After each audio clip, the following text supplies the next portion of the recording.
in times of need.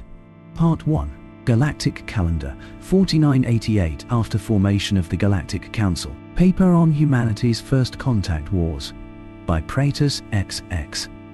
It has been nearly 10 centuries since we, the avian people hailing from the forest world of Tyron first, fought the then upstart species known as man. Meat we called them at the time. Weak is what we considered them. Pathetic is how we saw them. We were wrong. The humans, as this race of man called themselves, appeared from a sector in the galaxy we had barely even explored, the last surveys done some 10 millennia ago, just before solar storms and gravity vortices made the entire sector deemed uninhabitable. Our forebears believed that to be the case. They called it the Dark Sector. Our forebears believed wrong. We believed wrong. I was a young Tyrum soldier at the time, barely into adulthood at 150 years of age. I was full of zeal, patriotic fervor, burning through my veins, and rallied to the call to arms when news spread of this new species that had entered the galactic stage, a species that spoke languages which none of the established council races could understand, a species that originated from within the Dark Sector. They spread like a disease. On every world they colonized, their numbers swelled rapidly until just a few decades later, members of those colonies joined in on the next push to colonize more planets. According to humanity, it took them only 5 short centuries to colonize the entire sector. Of course, we would much later discover that their sense of time differed greatly from ours. What they considered to be a year equated to roughly 2 years for us.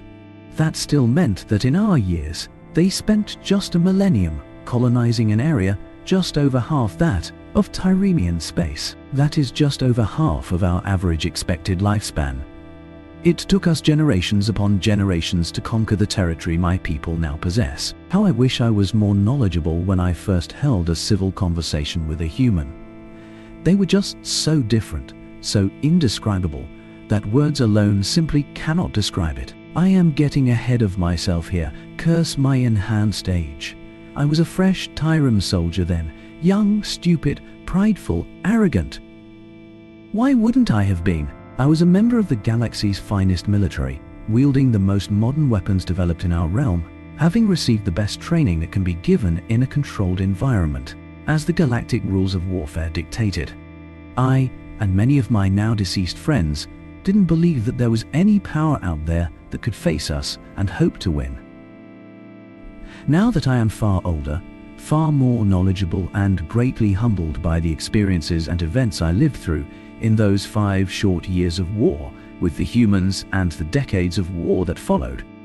Now in my advanced age, I find that the cause of it all was just as stupid as I was back then. It all began shortly after the first contact between our sworn enemies, the Tumpins, a carnivorous species hailing from the one-class hell world, Tumpincus, and a human mining flotilla encountered one another in a mineral-rich asteroid field just inside the border of the Dark Sector. The Tumpin delegation welcomed the humans with open arms, quite literally.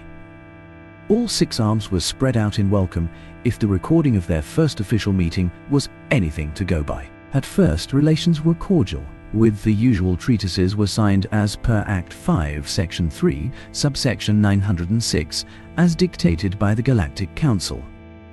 But then came the encroachments. Humanity began colonizing planets that my people had long ago laid claim to. Our people were furious. Citing Section 9 of the Galactic Agreement, the part that a species may enter open conflict with an invading species if the invaders are actively colonizing within your territory. I wasn't a participant of the first battle, but reports only increased our morale when it was said that we mowed down the humans in their droves. The few that resisted put up a decent fight, but against hordes of mechs and our highly trained and disciplined troops, our losses were insignificant to the numbers we slew. It wasn't until the 5T8 planet that everything changed. A quarter year since the first battle. It was here that, what was that human saying again? Oh right, it was here that shit hit the fan and everything changed. Whilst landing our forces, we were suddenly beset upon by human aircraft that tore gaping holes into the hulls of our transports, and destroyed our thrusters with their weapons. I was fortunately already deployed on the ground, marching against what appeared to be a star-shaped compound. Upon reaching the open ground surrounding this strange structure, our aircraft battling it out with theirs far above our heads, the first true battle between us and the humans began, and it was a massacre. I believe some additional information is required for you reading this written record in the future. For all members of the Galactic Council, at the time, war was always fought in controlled environments, so as to preserve as much of a planet's arable and livable environment for immediate use afterwards, as well as any exotic ecosystem that may exist there. Armies always fought in wide predetermined formations and ended when one side determined that the casualty number were too great, or a section of the formation broke under the pressure and fled. So used to this tradition were we, that we expected the humans to do the same. The humans, on the other hand, had rules of war that their soldiers followed as well, but those same rules also were contradictory to everything we knew about warfare. Whilst forming up into battle formation, we were beset upon by their artillery, their shells bursting above our heads, shrapnel shredding through our ranks, particularly those in front of the explosions, our unarmored backs proving to be a massive weakness, whilst I witnessed a small splinter of jagged shrapnel bounce harmlessly at my armored chest. Chaos erupted as some commanders ordered a retreat whilst others ordered an all-out attack.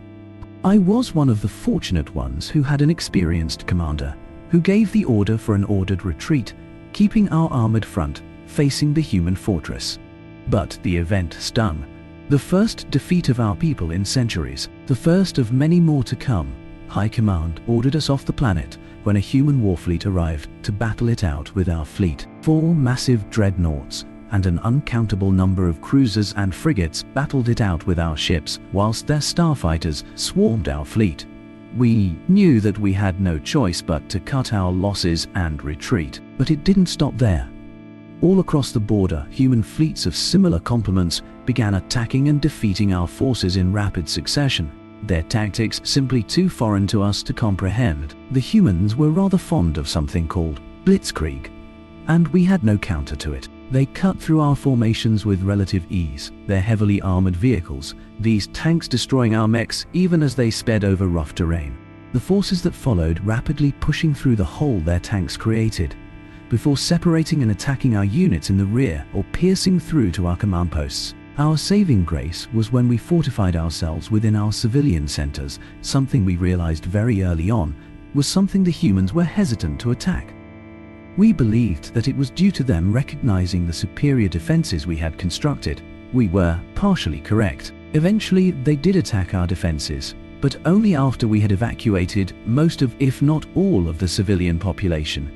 It never occurred to us that this was the reason why they didn't attack. I never thought that I would live to witness the day when I would come to curse the very equipment we were issued, because whilst they were our greatest strengths over the humans turned that strength into our greatest weakness. Our armor, powerful from the front, left us vulnerable from the sides and rear.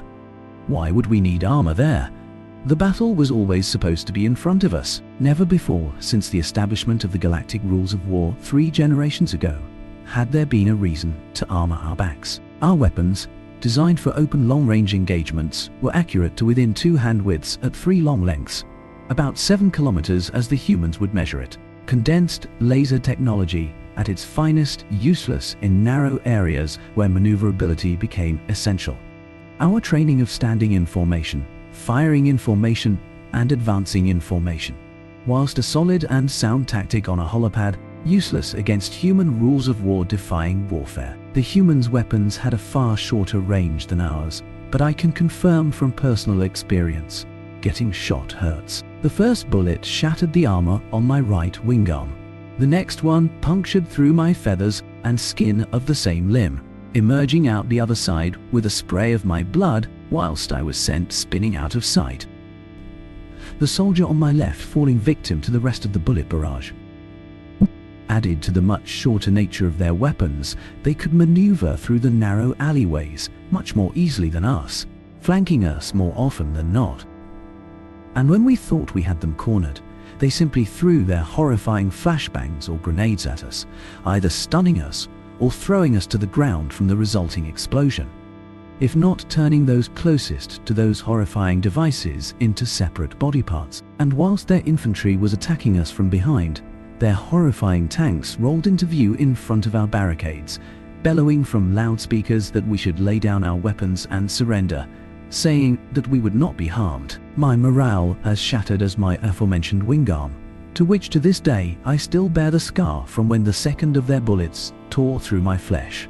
I didn't have the strength in me to continue fighting. I expected a slow and painful death around a fire, watching my flesh be consumed by these invaders, a practice known to employed by the Tumpins. What I instead experienced was one of their medics appear alongside several of ours that had surrendered in earlier engagements, and began tending to my injuries and those of the others who had also surrendered. I was laid on a stretcher and carried out of the city to a white tent with a big red cross painted on it.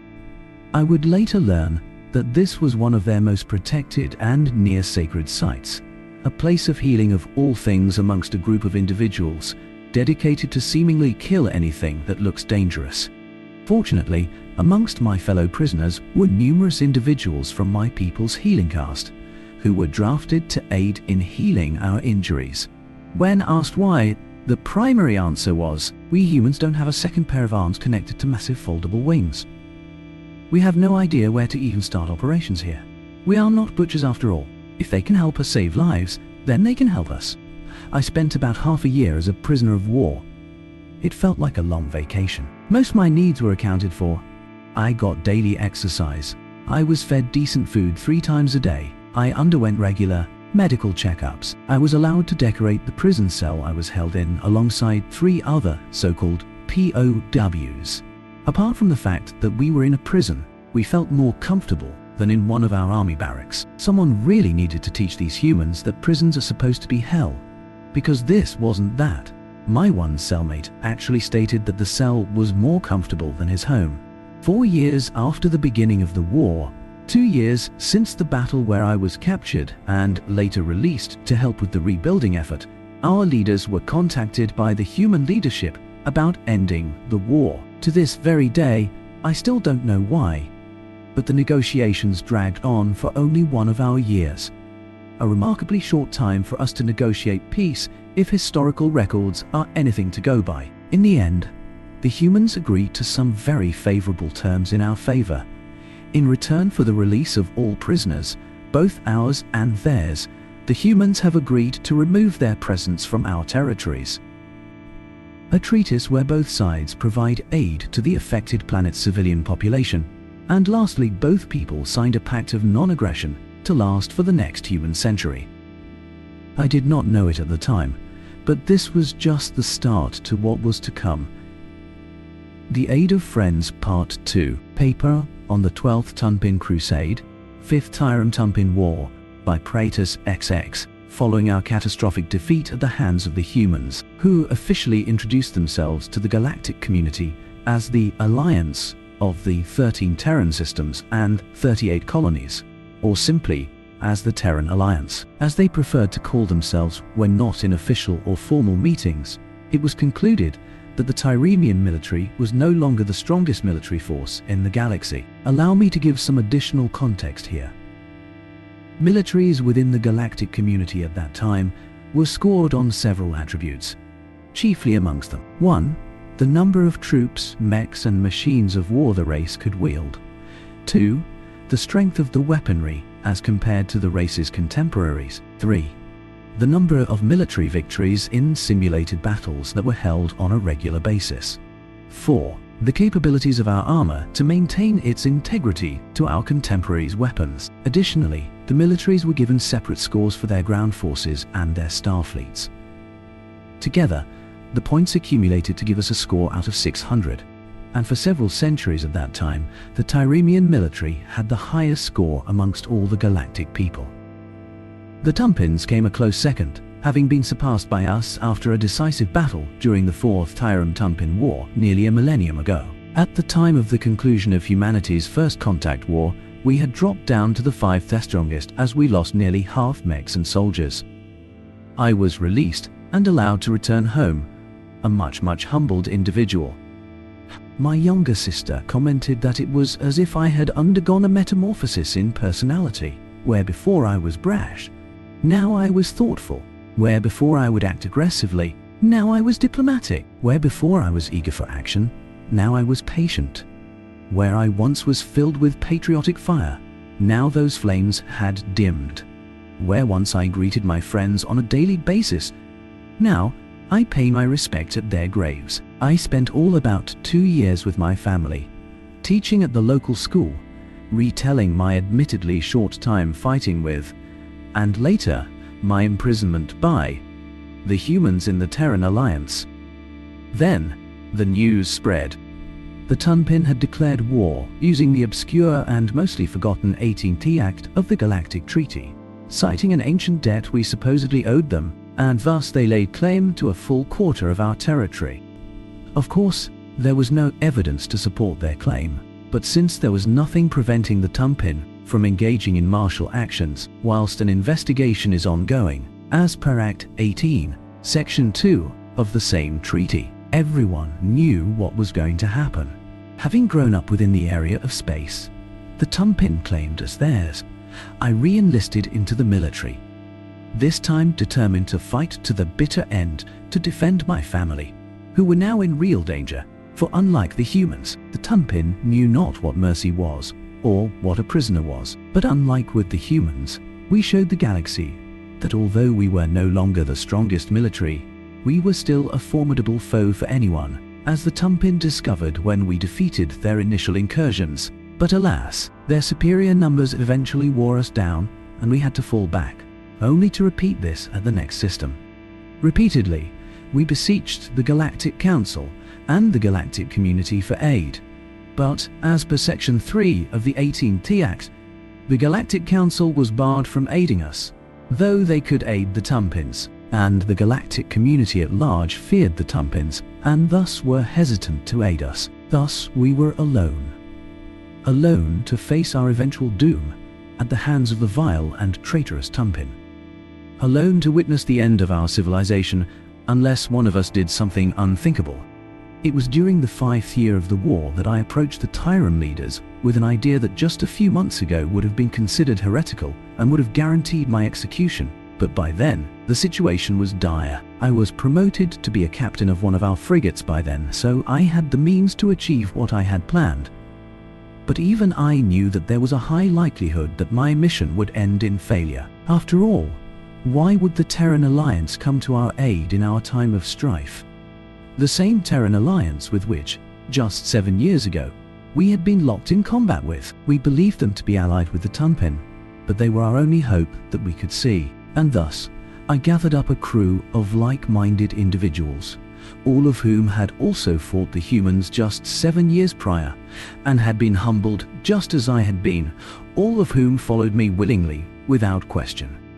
For we had learned one important lesson from the humans during our imprisonment, that there is more to family than just blood ties. For 3 weeks we traveled, eventually reaching the human system of Sol, and there we learned the terrible truth of the human strength. They were Deathworlders by our initial scans. Their homeworld was the highest level of Deathworld we believed to be capable of supporting such advanced life. They seemingly had evolved for war and had mastered the art of war if our defeat was anything to go by. But I digress.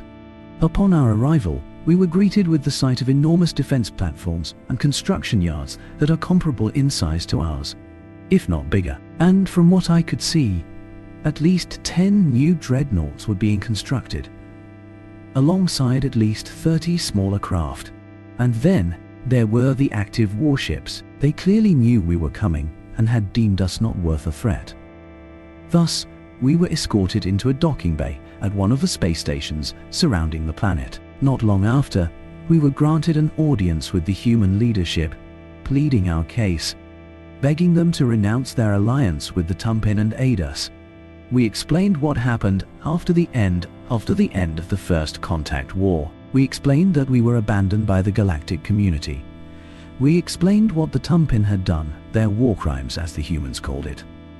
And all the time, the human leaders were silent, listening to us. After finishing our plea, we just stood there for a moment, fearing the worst. Then, one of the humans, a woman with graying hair, spoke up. It seems as though we had been lied to. She spoke in an even neutral voice, though I caught a hint of anger as well. Several of her fellow leaders agreed with her words using grunts or comments of affirmation. I believed that they hadn't believed us. I could already see the end of our people flashing before my eyes, until another human spoke up, speaking words that gave me hope. Indeed, this proves that those lying Tumpin fed us lies and used us for their own greed and benefit. I turned towards the old man, hope shining in my eyes. I was further surprised that our entire interaction had been broadcast across Terran space, and I was surprised at the response we received. We came seeking aid from the humans. We got more than we bargained for. We spent a few weeks in the system, learning more about the humans, and I was honestly starting to feel bad for the Tumpin, because again, we got more than we bargained for. We learned that humanity, whilst having a history of excessive conflict, almost all of which was in uncontrolled environments, when threatened by an outside threat, they united to form a truly formidable force. We learned that humanity had a moral code far stricter, yet malleable at the same time, than any found within the galactic community. We learned that humans collectively dislike many things, but they learned to live with those things, chief amongst those things being taxes. Having the concept explained to me, I couldn't help but agree. Our economy had a similar system in place, but nowhere near as convoluted or irregular as the human system. But there are also a few things they hate with a passion, and one of those is being lied to. Those planets they had colonized that led to the war between our people and theirs. Turns out, the Tumpin had told them that those planets and several systems nearby to them were unclaimed and outside of the galactic community's influence. And humans, I don't know what it is about them, but most of them seem to have a tendency to repay their debts. For some reason, they felt as though they owe us for being tricked into taking actions that actively lead to a war, one which they won with ease. So why would they feel indebted to us?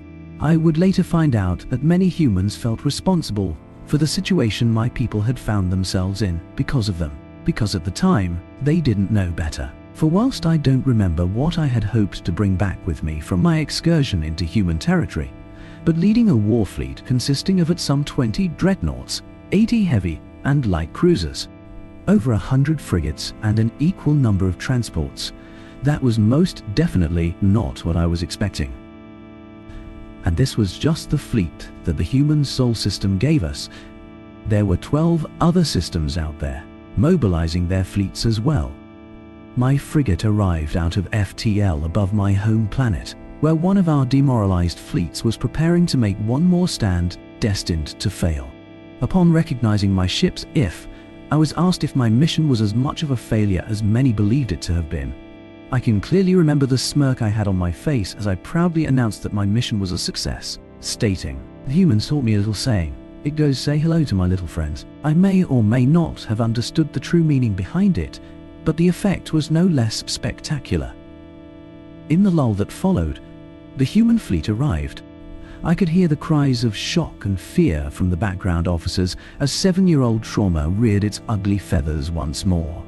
I immediately tried to calm them, when the human admiral sent out a broadcast to all Tyremian ships, as well as our people still on the planet below, explaining that this time they were here to help. Just then, a Tumpin fleet arrived out of FTL, and this time, the galaxy at large, thanks to their spectator drones on the fringes of the system, witnessed the horror that was fighting humans. They struck the Tumpin fleet before it could get into formation.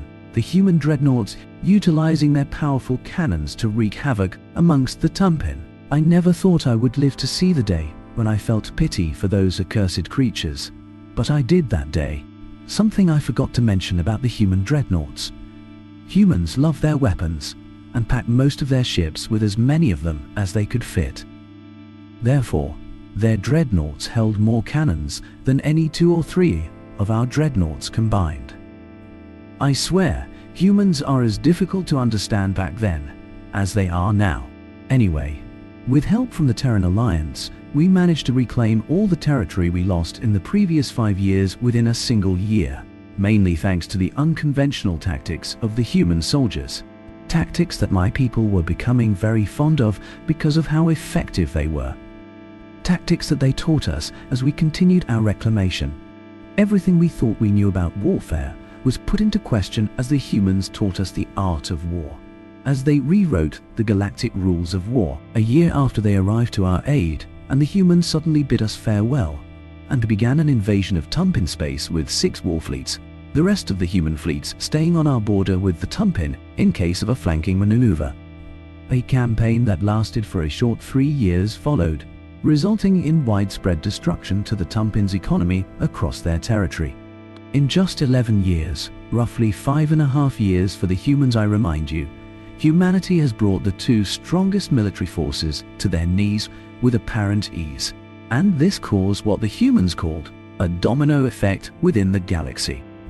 What followed was a complete collapse in the balance of power in the galactic community, as races who were oppressed by many of the more powerful species erupted in open conflict, vying for independence. We Tyrum weren't unaffected by this, as we had 3 of those outbreaks, though we managed to avoid any major loss of life by having the humans mediate negotiations between us. And in the meantime, the Galactic Council broke apart as the fires of war and resentment, sparked by a simple first contact between 2 species and the 2 following wars, spread across the galaxy.